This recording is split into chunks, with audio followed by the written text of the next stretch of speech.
नमस्कार। आप लोगों का एक बार पुनः स्वागत है। तूफ़ान में जो ठहरा, तूफ़ान में जो ठहरा वो हवाओं का हकदार है। पतझड़ में जो ठहरा बहारों का हकदार है। ज़िंदगी हर एक बार परीक्षा लेती है, ज़िंदगी हर एक बार परीक्षा लेती है। जो दर्द से गुज़रा वो नज़ारों का हकदार है, जो दर्द से गुज़रा वो नज़ारों का हकदार है। आइए हम लोग आधुनिक इतिहास में आज सुभाष चंद्र बोस और उनसे जुड़े तथ्यों के बारे में अध्ययन करेंगे। तो देर ना करते हुए फटाफट हम लोग देखें कि आधुनिक उड़ीसा में, मतलब वर्तमान जो उड़ीसा है, वहाँ एक शहर, एक जगह पड़ती है कटक, जहाँ पे राष्ट्रीय चावल अनुसंधान केंद्र भी है। कटक में जन्मे सुभाष चंद्र बोस, जिनके पिता जानकीनाथ बोस और माता प्रभावती देवी, इनकी धर्मपत्नी एमिला जो कि ऑस्ट्रिया की महिला थी, और इनकी पुत्री सुनीता बोस। इनका जन्म 23 जनवरी 1897 को कटक में हुआ था, और इसी तिथि को याद करने के लिए भारत सरकार ने इनकी जयंती को, यानी सुभाष चंद्र बोस की जयंती को, राष्ट्रीय पराक्रम दिवस के रूप में मनाने का संकल्प लिया। यानी 23 जनवरी को पराक्रम दिवस मनाया जाता है। और इनकी मृत्यु विवादित है। तो 1845 तक इनकी घटनाओं को हम लोग देखेंगे, 1945 तक फटाफट। तो जैसा कि हमने कहा, यहाँ लिखे हैं फटाफट, सुभाष चंद्र बोस 23 जनवरी 1897 से 18 अगस्त 1945। ये चीज़ विवादित है कि इनकी मृत्यु कब और कैसे, कहाँ हुई। फिर भी जो लिखित दस्तावेज हैं, एक अनुमान के तौर पर उसको देखेंगे हम लोग। जन्म 23 जनवरी कटक, और इनके जयंती को मनाया जाता पराक्रम दिवस के रूप में। पिता जानकीनाथ बोस, माता प्रभावती देवी, पत्नी एमिला जो कि एक ऑस्ट्रियन महिला थी, ऑस्ट्रिया की थी, पुत्री इनकी सुनीता बोस। और वर्ष 1920 में ICS परीक्षा में चतुर्थ स्थान हासिल किया इन्होंने। ये बड़े गर्व की बात थी भारतीयों के लिए। वर्ष 1921 में भारत सचिव मोंटेगू को अपना त्यागपत्र दे दिया ICS पद से। और ये 2 बार कांग्रेस के अध्यक्ष भी रहे। पहली बार 1938 में हरिपुरा अधिवेशन में, जैसा हम पिछली क्लास में चर्चा किए हैं, तो थोड़ी संक्षिप्त चर्चा लें। सुभाष चंद्र बोस ने क्या किया, मेघनाथ साहा की सलाह पर राष्ट्रीय योजना समिति का गठन किया, और जिसका अध्यक्ष पंडित जवाहरलाल नेहरू को बनाया गया। और इस राष्ट्रीय योजना समिति की जो उप समिति थी, उसे तकनीकी समिति कहते थे। उस तकनीकी समिति का अध्यक्ष स्वयं मेघनाथ साहा को बनाया गया। और दूसरी बात, सुभाष चंद्र बोस 1939 में त्रिपुरी अधिवेशन, त्रिपुरी मध्य प्रदेश में पड़ता है, पुनः अध्यक्ष निर्वाचित हुए। हालांकि इस अध्यक्ष पद की दावेदारी के लिए मौलाना अबुल कलाम आज़ाद नामांकन किए थे, लेकिन उन्होंने अपना नामांकन वापस ले लिया। तब गांधी जी के तरफ से ये यूँ कहें कि गांधी जी समर्थित पट्टाभी सीतारमैया कांग्रेस के अध्यक्ष पद के चुनाव लड़े, जबकि पट्टाभी सीतारमैया हार गए। गांधी जी ने उसे व्यक्तिगत हार लिया, व्यक्तिगत हार माना और कहा कि यह मेरी हार नहीं, पट्टाभी की हार है। ये 1939 के अधिवेशन की बात है। हालांकि ये पुनः अध्यक्ष निर्वाचित होते हैं सुभाष चंद्र बोस, लेकिन गांधी जी के असहयोग के कारण, यानी गांधी जी से मतभेद होने पर, इन्होंने कांग्रेस पद से त्यागपत्र दे दिया। और कांग्रेस ने भी सुभाष चंद्र बोस पर 3 साल के लिए बैन लगा दिया।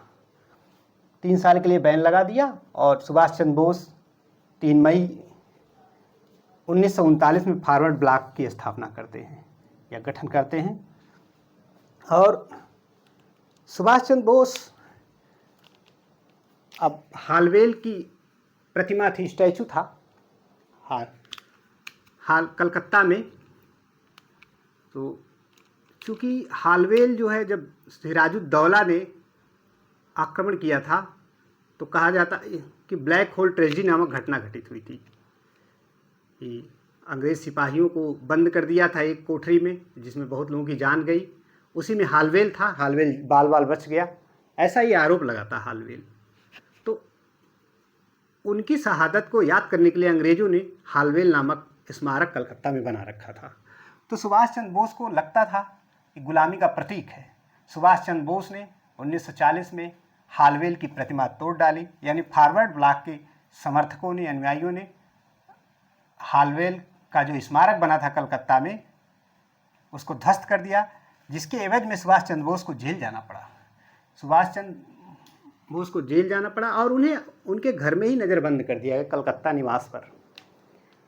हालांकि 1941 में सुभाष चंद्र बोस वेश बदल करके कैद तोड़कर भाग निकले, यानी नज़रबंदी से मुक्त हो गए। वो जब नज़रबंदी से मुक्त होते हैं तो कलकत्ता निवास से मौलवी का वेश बनाकर गोमोह पहुंचते हैं, या गोमोह झारखंड में पड़ता है। वहाँ पे रेलवे स्टेशन भी है। अपने भतीजे शिशिर घोष के साथ निकले। वहाँ से बीमा एजेंट का रूप धारण करके पेशावर पहुँच जाते हैं। पेशावर से जियाउद्दीन पठान का वेश बनाकर, ये जियाउद्दीन पठान का वेश बनाया इन्होंने, और काबुल पहुँचते हैं। काबुल से दूसरा रूप धारण कर जाते हैं ऑरलैंडो मैसोट्टा बनकर, ऑरलैंडो मैसोट्टा नामक इटालियन पासपोर्ट लेकर के काबुल से मास्को चले गए, रूस की राजधानी। इसके बाद मास्को से बर्लिन गए। बर्लिन पहुंचकर उन्होंने मुत्सुदा नामक पहचान से और यू नामक पनडुब्बी से टोक्यो पहुँचे बर्लिन से।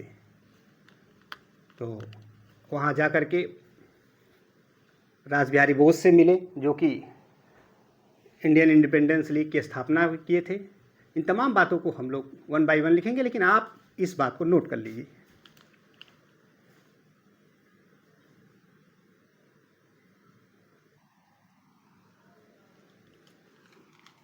या तो इस वीडियो को आप रोक करके नोट बना लेंगे।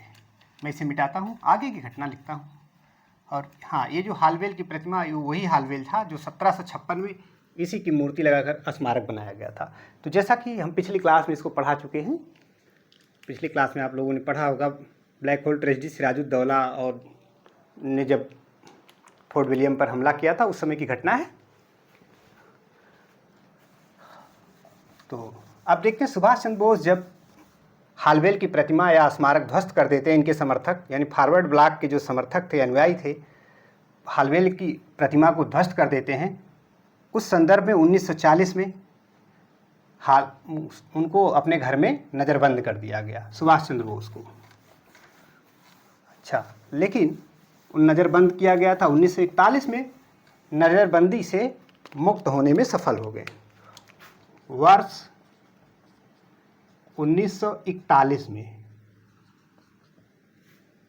एस.सी. बोस लिख रहे हैं सुभाष चंद्र बोस को हम। सुभाष चंद्र बोस नज़रबंदी से मुक्त होने में सफल रहे, होने में सफल हुए। अब क्या क्या वेश बनाते हो जरा देखिए। इनका घर कलकत्ता, तो घर इनका कलकत्ता में था, कलकत्ता में निवास उस समय था इनका, सुभाष चंद्र बोस का, जहाँ नज़रबंद किया गया था। कलकत्ता से निकलते हैं तो वेश बदलकर एक मौलवी का वेश बनाते हैं। यह लिख दे रहा हूँ, याद रखेंगे आप लोग। मौलवी का वेश, मौलवी के वेश में यहाँ से निकलते मौलवी का रूप धारण करके गोमो पहुँचते हैं। गोमोह भी बोलते हैं इसे, और गोमो भी बोलते हैं। ये झारखंड में पड़ता है इस समय, जान लें। और इसके बाद वहाँ से ये बीमा एजेंट का रूप धारण करते हैं। सुभाष चंद्र बोस बीमा एजेंट का रूप धारण कर लेते हैं। यहाँ बीमा एजेंट, बीमा एजेंट, बीमा एजेंट का रूप धारण करके पहुंच जाते हैं पेशावर। और यहाँ पहरा सख्त लगा हुआ, अंग्रेजों को ये लग रहा है कि सुभाष चंद्र बोस अभी अपने कलकत्ता घर में ही मौजूद हैं, लेकिन ये तो वेश बदल कर निकल गए थे। इसके बाद पेशावर से काबुल पहुंचते हैं जियाउद्दीन पठान का वेश बनाकर। काबुल, वही काबुल अफगानिस्तान में जो है। पेशावर से जाते तो यहाँ जियाउद्दीन पठान, जियाउद्दीन पठान का वेश बनाकर। काबुल से फिर मास्को पहुंचते हैं। मास्को यानी रूस की राजधानी। फिर मास्को से बर्लिन पहुंचते हैं। हालांकि थोड़ा सा यहाँ पे मैं ये लिख दूँ, बेस लिखते चले। मास्को यानी रूस की राजधानी मास्को पहुंचते हैं और यहाँ जाने के लिए ऑरलैंडो मैसोट्टा, ये पूछा गया लोक सेवा आयोग द्वारा है, ऑरलैंडो मैसोट्टा।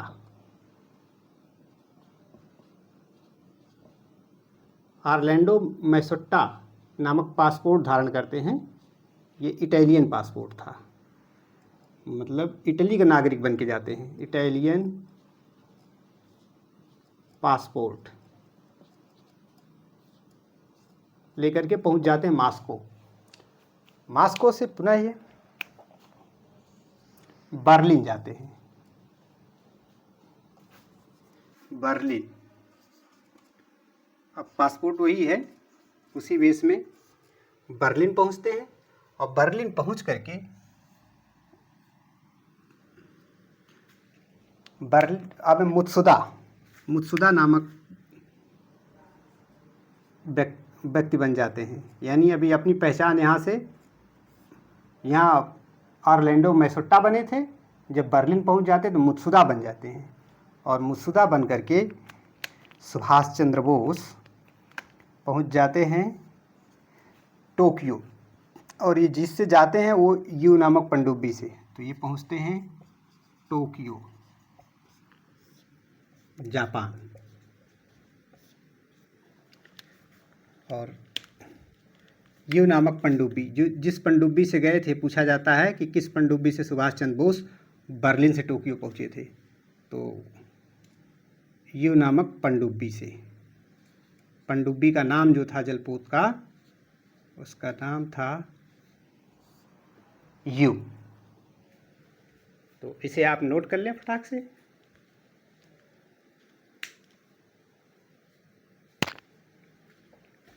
हाँ, एक बार देखिए अभी प्रश्न क्या क्या पूछा जाएगा, माइंड में रखें कि सुभाष चंद्र बोस जब अपने नज़रबंद थे तो उन कैसे कैसे गए, इनका एक क्रम देने के लिए कहेगा।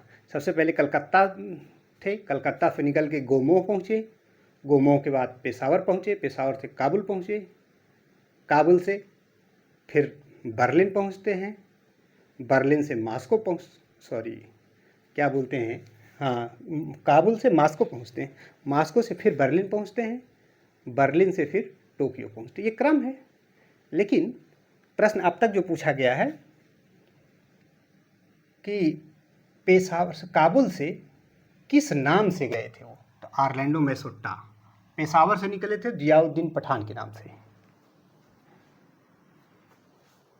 तो इस बात को नोट कर लेंगे।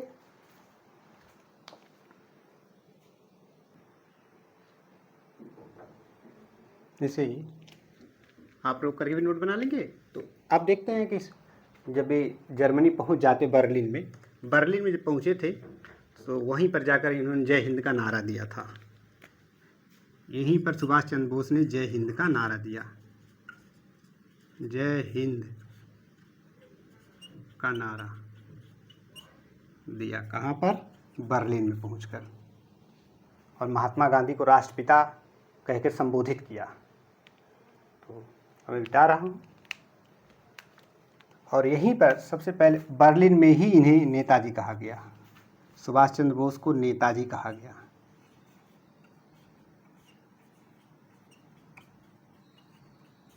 तो इस बात को आप जान लेंगे।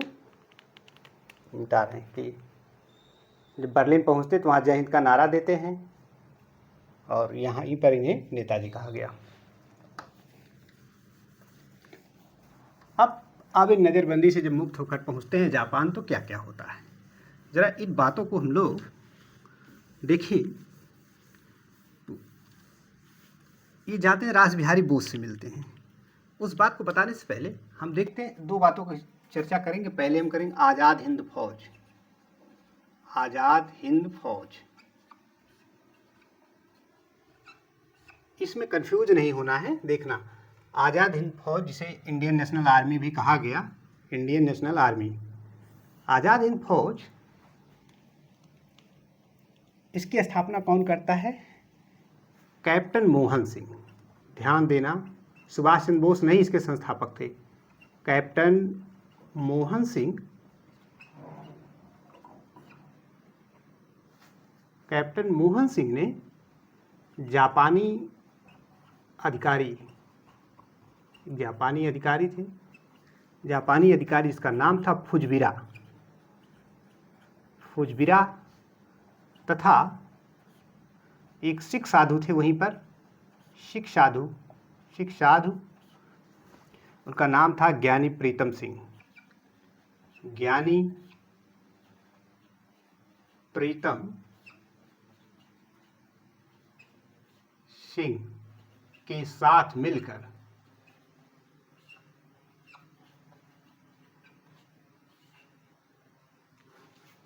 आज़ाद हिंद फौज की 1941 में, ये दिसंबर में इसका गठन हुआ था। दिसंबर 1941 में आज़ाद हिंद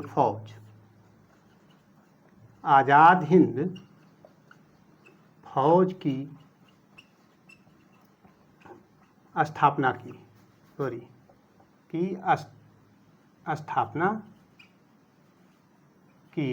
किया।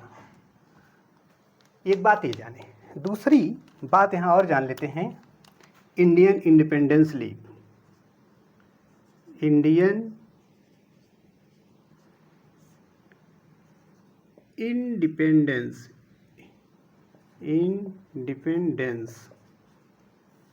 लीग की स्थापना मार्च में ही हमें लगता है हुआ होगा। हाँ, मार्च 42 की घटना है। मार्च 1942 में रास बिहारी बोस ने की थी।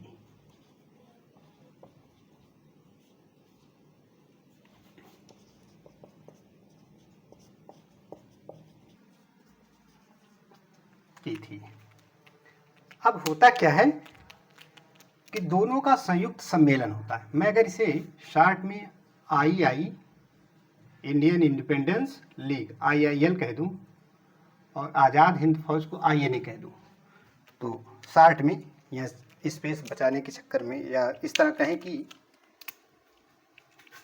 बैंकॉक सम्मेलन होता है। दोनों का संयुक्त सम्मेलन होता है, बैंकॉक सम्मेलन। और ये होता है जून 1943 में।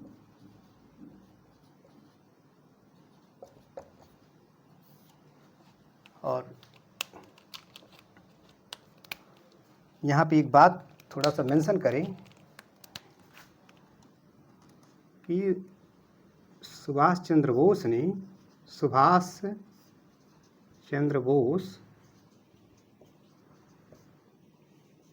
फरवरी 1943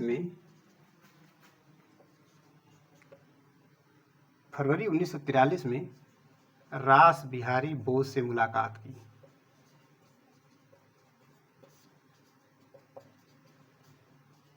से भेंट की। अब इनकी मुलाकात हो जाती है, तो इन्होंने देखा कि काफ़ी विद्वान आदमी और काफ़ी क्रांतिकारी आदमी थे सुभाष चंद्र बोस। तो बैंकॉक सम्मेलन होता, किसका सम्मेलन होता है? INA यानी आज़ाद हिंद फौज तथा इंडियन इंडिपेंडेंस लीग यानी IIL। मैं शार्ट में यहाँ लिख रहा हूँ, आप समझ लेंगे। IIL का संयुक्त सम्मेलन हुआ, का संयुक्त सम्मेलन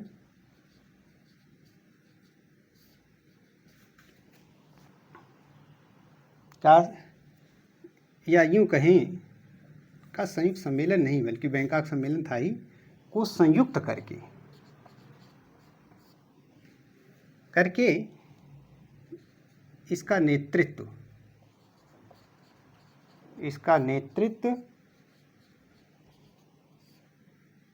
सुभाष चंद्र बोस को दे दिया गया, सुभाष चंद्र बोस को सौंप दिया गया।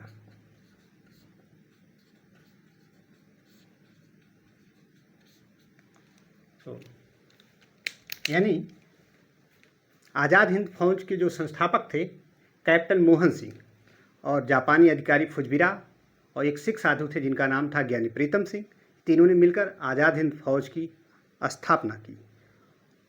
ये घटना है दिसंबर 1941 की है। और 42 में रास बिहारी बोस ने इंडियन इंडिपेंडेंस लीग की स्थापना की। फरवरी 1943 में रास बिहारी बोस से मुलाकात करते सुभाष चंद्र बोस।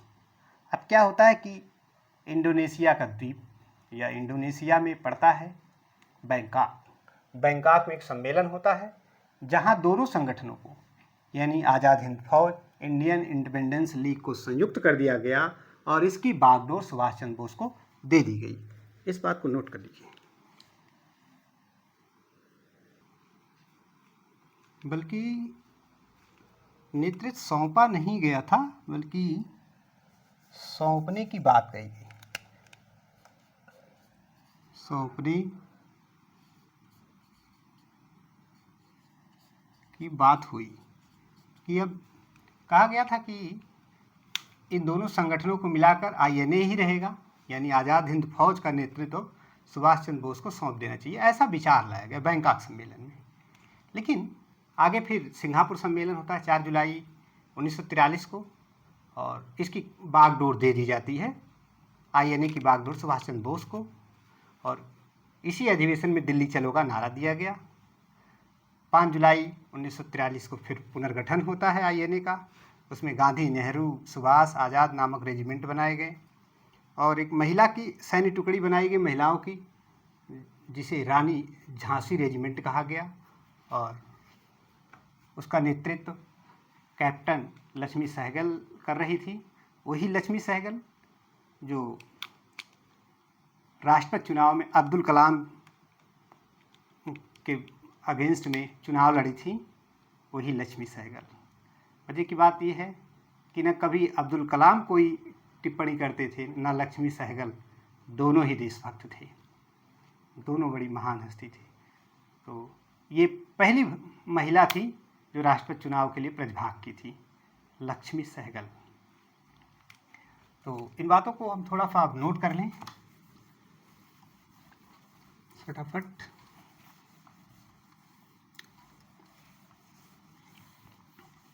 बैंकॉक सम्मेलन हुआ। बैंकॉक सम्मेलन में आईएनए और इंडियन इंडिपेंडेंस लीग को संयुक्त करके आईएनए की बागडोर सुभाष चंद्र बोस को देने की बात कही गई। फिर होता है सिंगापुर सम्मेलन। सिंगापुर सम्मेलन और ये होता है 4 जुलाई। 4 जुलाई के दिन अमेरिका का स्वतंत्रता दिवस मनाया जाता है। 4 जुलाई 1943 सिंगापुर सम्मेलन हुआ और आईएनए की बागडोर यानी आज़ाद हिंद फौज की बागडोर, आईएनए की बागडोर सुभाष चंद्र बोस को सौंप दी गई।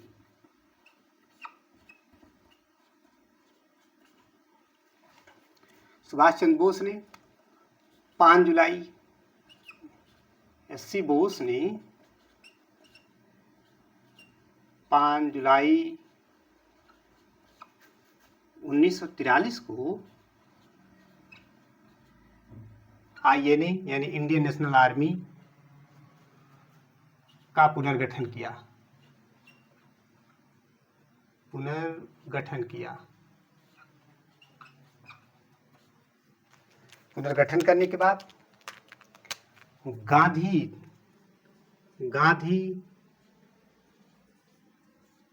नेहरू आजाद सुभाष नामक रेजिमेंट बनाया।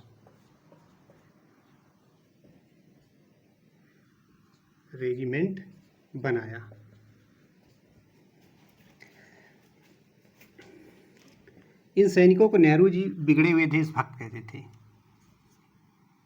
नोट, इन सैनिकों को नेहरू जी ने या भटके हुए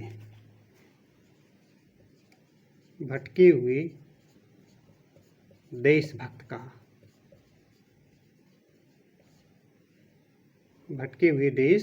कहा। और रानी झांसी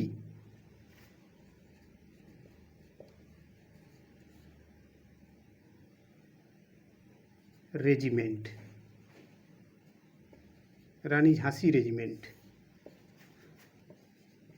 महिलाओं की सैन्य टुकड़ी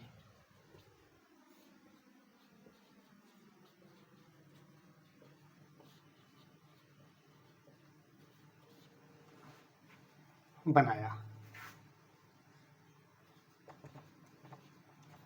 और इसका नेतृत्व जो कर रही थी, कैप्टन लक्ष्मी सहगल,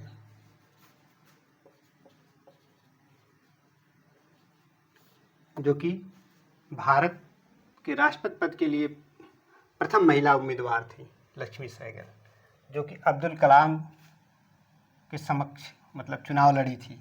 आमने सामने अब्दुल कलाम और लक्ष्मी सहगल दोनों लोग थे। ये हो गया। और सिंगापुर में ये नोट करने के बाद वेरी इंपॉर्टेंट, ये बिहार लोक सेवा आयोग में सवाल पूछा जा चुका अभी 17वीं बीपीएससी परीक्षा में। सिंगापुर में 21 अक्टूबर, तिथि याद रहेगी, 21 अक्टूबर 1943 को, क्योंकि ये तिथि बड़ी याद करने वाली, क्योंकि करंट का भी न्यूज है कि जब ये 75 वर्ष हुए तो प्रधानमंत्री ने लाल किले पे इसी दिन तिरंगा फहराया था इनकी याद में। सिंगापुर में भारत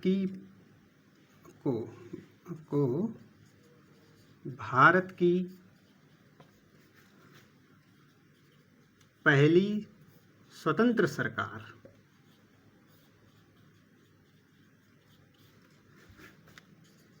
का गठन किया।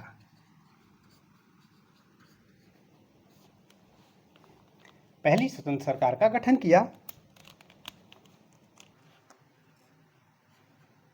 और कहाँ पे? सिंगापुर में, याद रखेंगे पहले।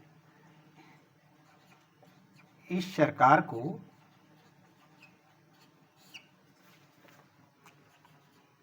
कुल 9 देशों का समर्थन प्राप्त था। 9 देशों का समर्थन प्राप्त था।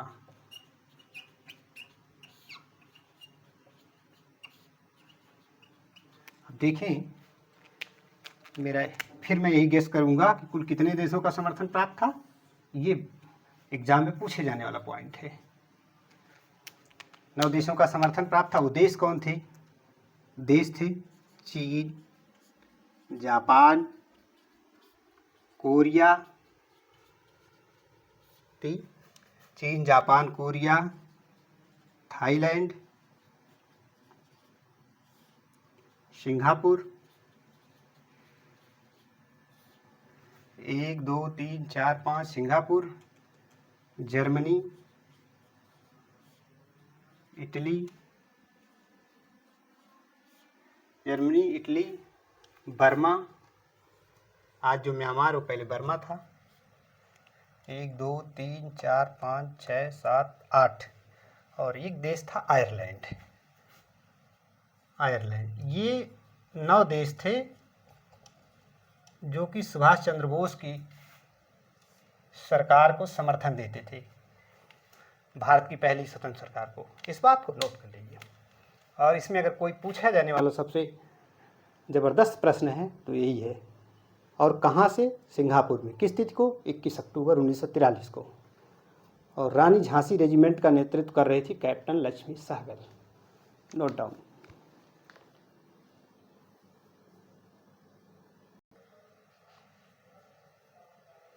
तो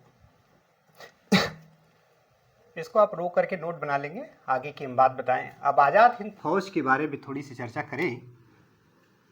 इसका गीत था कदम कदम बढ़ाए जा। राम सिंह ठाकुर और बंशीधर इसके रचयिता थे। ध्वज पर दहाड़ते हुए सिंह का चित्र बना था। आदर्श वाक्य एकता, वफादारी व बलिदान था। सुभाष चंद्र बोस पहुंचकर जापानी प्रधानमंत्री तोजो से मुलाकात करते हैं। मिलाते हैं, इस चीज़ मिटा दें। देखिए और क्या क्या घटनाक्रम हुआ उसको थोड़ा थोड़ा हम लोग लेते हैं और फटाफट अपने अध्ययन में आगे बढ़ते हैं। देखिए 27 जुलाई 2025 को समीक्षा अधिकारी का पेपर संपन्न होने के बाद हम लोग संविधान, राज्य व्यवस्था या फिर भूगोल की डिटेल स्टडी करेंगे। क्योंकि उसका करिकुलम थोड़ा लंबा है, इसलिए इस बीच उसे पढ़ाना जस्टिफाइड नहीं होगा। तो हम लोग फिर ये ज़्यादा से ज़्यादा 1-2 लेक्चर होगा इसमें, हमें लगता है ये ख़त्म हो जाएगा। तो सुभाष चंद्र बोस ने जापान के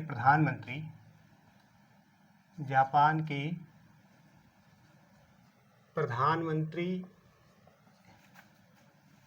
तोजो से भी मुलाकात की। आप सबसे समर्थन ले रहे हैं, तोजो से भी मुलाकात की। जो 9 देशों का हमें समर्थन प्राप्त हुआ, ये देखिए कितने बड़े डिप्लोमैट भी थे सुभाष चंद्र बोस कि 9 देशों का समर्थन भी ले लिया इस सरकार के लिए, जो स्वतंत्र सरकार इन्होंने 21 अक्टूबर 1943 को बनाया। तो अब आज़ाद हिंद फौज के बारे में हम देखते हैं। आज़ाद हिंद फौज, जब भी INA का नाम आए तो इसका मतलब यही है, आज़ाद हिंद फौज, या हम इसको INA कहते हैं, इंडियन नेशनल आर्मी। इसका जो गीत था, आज़ाद हिंद फौज का गीत कदम कदम बढ़ाए जा, आज भी बजता है बैंड पे। कदम कदम बढ़ाए जा, ये सुभाष चंद्र मतलब ये आज़ाद हिंद फौज का गीत था। और इस गीत को लिखा था, ये इसके रचयिता थे, जिसका नाम था राम सिंह ठाकुर।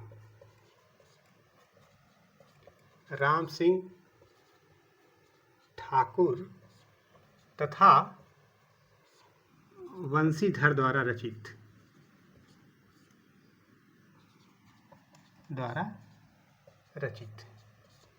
तो जब पूछे कि आज़ाद हिंद फौज का गीत क्या था, तो आप कहेंगे कदम कदम बढ़ाए जा। अगर प्रश्न ये पूछे कि आज़ाद हिंद फौज का गीत किसने रचना की थी, तो राम सिंह ठाकुर और बंशीधर ने की थी। इस बात को नोट करेंगे। और साथ में ये तो गीत है, लेकिन इसका जो आदर्श वाक्य था, आज़ाद हिंद फौज का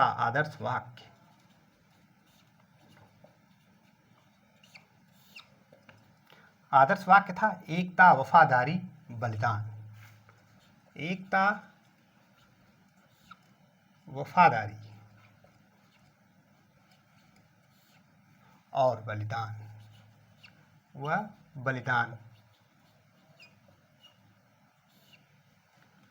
ये बातें हमको हुबहू याद होनी चाहिए। एकता, वफादारी व बलिदान। और ध्वज पर जो प्रतीक था ध्वज पर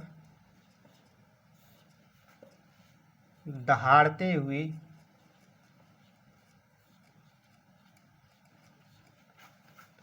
सिंह का प्रतीक।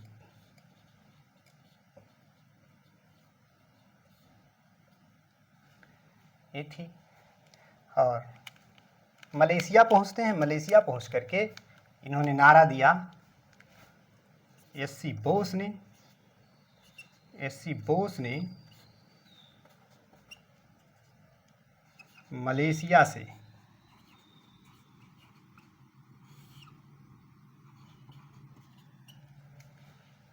नारा दिया, मलेशिया से नारा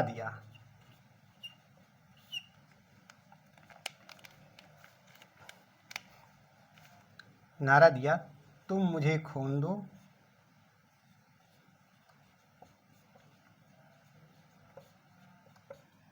मैं तुम्हें आज़ादी दूंगा।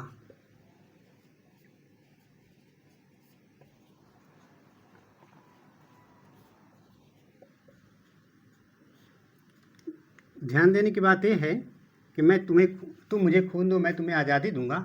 ये नारा इन्होंने मलेशिया से दिया था, जबकि दिल्ली चलो का नारा सिंगापुर से दिया था, जैसा कि आगे हमने बता ही दिया था। और बोस का मतलब एससी बोस ने अंडमान निकोबार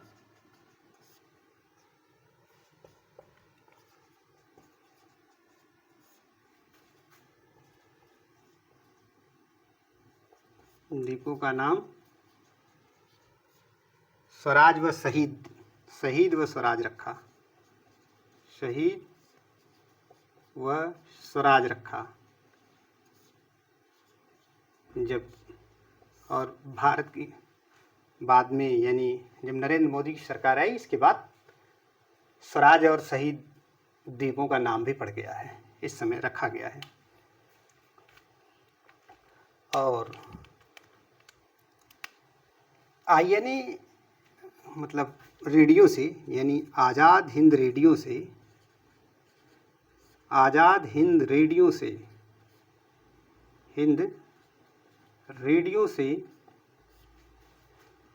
बोलते हुए एससी बोस ने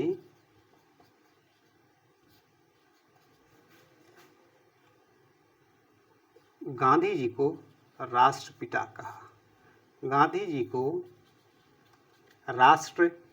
कहा।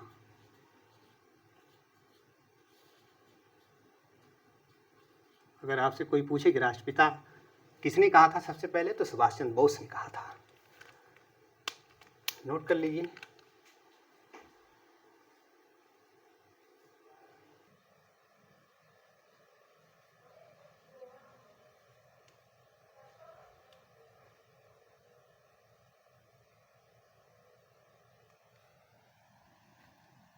तो इसको आप लोग करके नोट बना लेंगे। हम आगे की बात लिखें कि इंडियन नेशनल आर्मी यानी आज़ाद हिंद फौज सेना द्वारा पहली बार इम्फाल में तिरंगा लहराया गया 1944 में।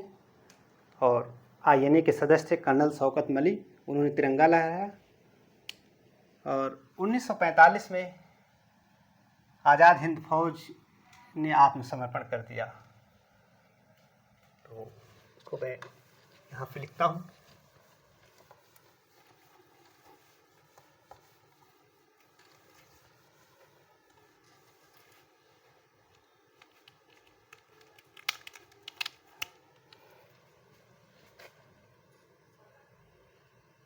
आज़ाद हिंद फौज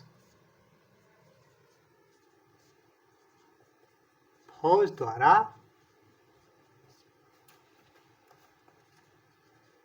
पहली बार 1944 में भारतीय सीमा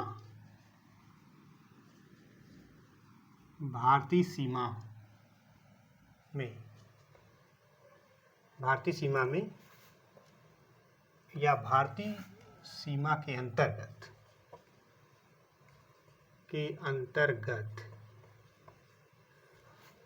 इम्फाल में, ये अब जो मणिपुर की राजधानी भी है, इम्फाल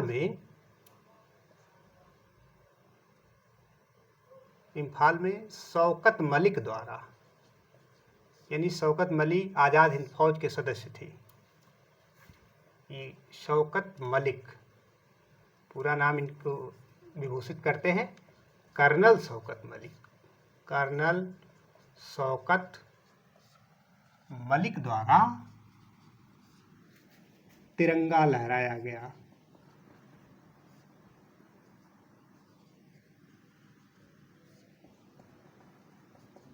तो सबसे पहले आज़ाद हिंद फौज के जो सिपाही थे कर्नल शौकत मलिक, इन्होंने 1944 में इम्फाल में तिरंगा लहराया। और फिर इसके बाद 1945 में आज़ाद हिंद फौज ने, मैं INA लिख दे रहा हूँ, वर्ष 1945 में INA मतलब इंडियन नेशनल आर्मी अर्थात आज़ाद हिंद फौज ने आत्मसमर्पण कर दिया। आत्मसमर्पण कर दिया। अब और सुभाष चंद्र बोस की मृत्यु 18 अगस्त 1945 को ताइवान की राजधानी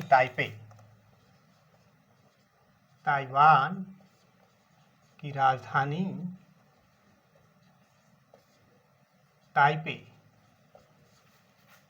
के ताइकू एयरपोर्ट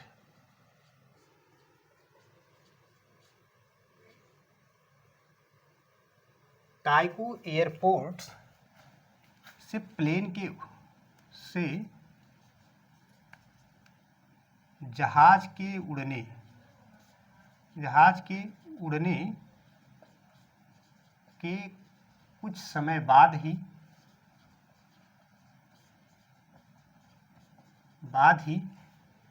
क्रैश हो गया।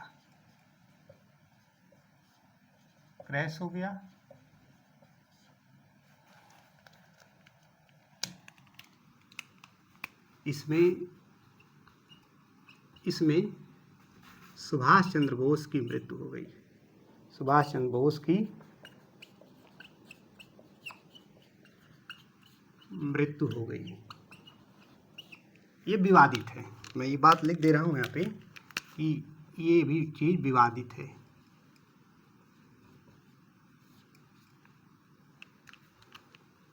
क्या होता है कि इनकी मृत्यु की जांच के लिए आयोग बैठता है।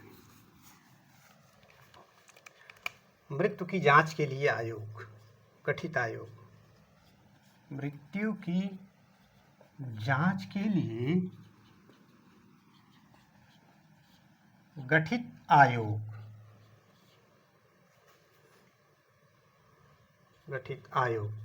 कौन कौन से आयोग गठित किए गए, जरा इस बात को देखें।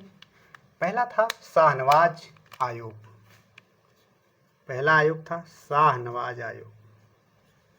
शाहनवाज आयोग का गठन किया गया 1956 में। इसने भी कहा कि हवाई दुर्घटना में उनकी मृत्यु हो गई, इस आयोग ने कहा।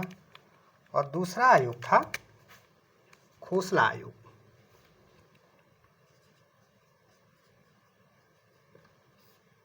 में 1970 में। और इन दोनों आयोगों ने मृत्यु का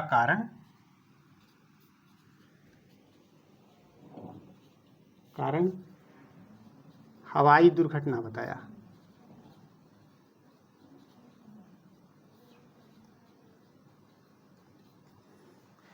फिर आता है तीसरा मुखर्जी आयोग। और मुखर्जी आयोग 99 में गठित किया जाता है। मुखर्जी आयोग 1999 में। इस आयोग ने कहा कि इस दिन, यानी कहा कि 18 अगस्त 1945 के दिन कोई हवाई दुर्घटना, कोई भी हवाई दुर्घटना नहीं हुई थी।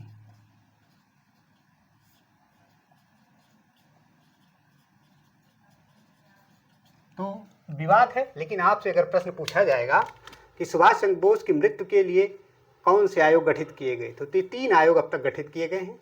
शाहनवाज आयोग 1956 में, खोसला आयोग 1970 में और मुखर्जी आयोग 1999 में। नोट कर लीजिए।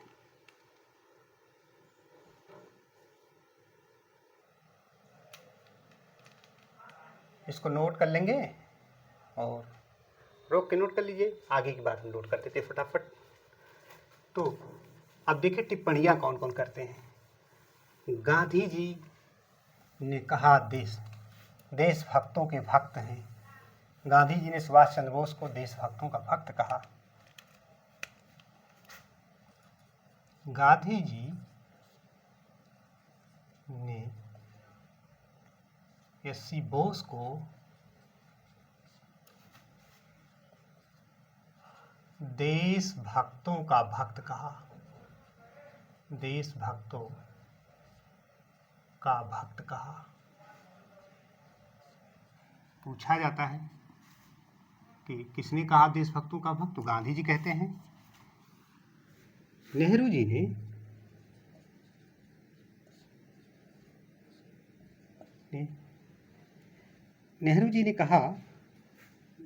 जी ने स्वतंत्रता की ज्वलंत तलवार कहा। स्वतंत्रता की ज्वलंत तलवार कहा। पहले तो बिगड़ैल बच्चा कहते थे, कोई भटके देशभक्त कहते थे, बाद में ये उपाधि देते हैं। और रविंद्रनाथ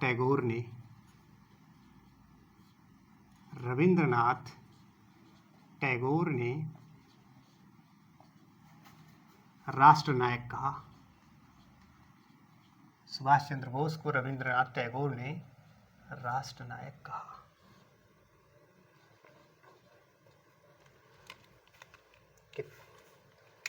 सुभाष चंद्र बोस के द्वारा लिखी गई 2 किताबें हैं, उन किताबों को जान लेते हैं। एक तो एन इंडियन पिलग्रिम्स उन्होंने लिखा है।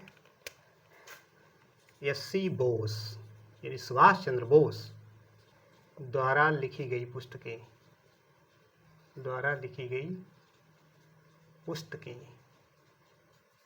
2 पुस्तकें हैं। एक पुस्तक है, उसका नाम है an Indian pilgrims. An Indian pilgrims.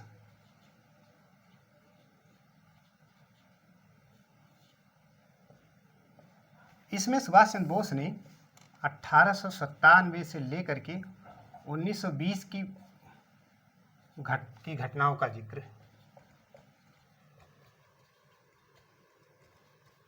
जिक्र किया है। दूसरी किताब इनकी है द इंडियन स्ट्रगल। ये पूछी जाती है, बार बार पूछे, the Indian struggle. The Indian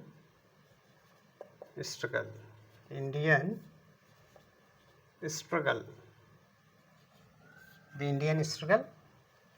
और इसमें जो है सुभाष चंद्र बोस ने 1920 से लेकर 42 तक की 42 तक की घटनाओं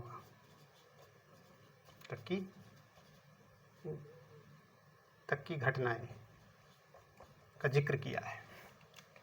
और सुभाष चंद्र बोस की जीवनी लिखे हैं ह्यूज टाई।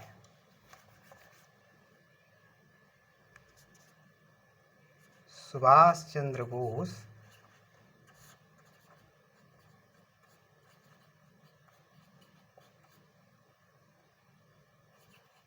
की जीवनी लिखा ह्यूज टाई ने। और the springing tiger the springing tiger, और इसे लिखा है ह्यूज टॉय ने, ह्यूज टॉय ने।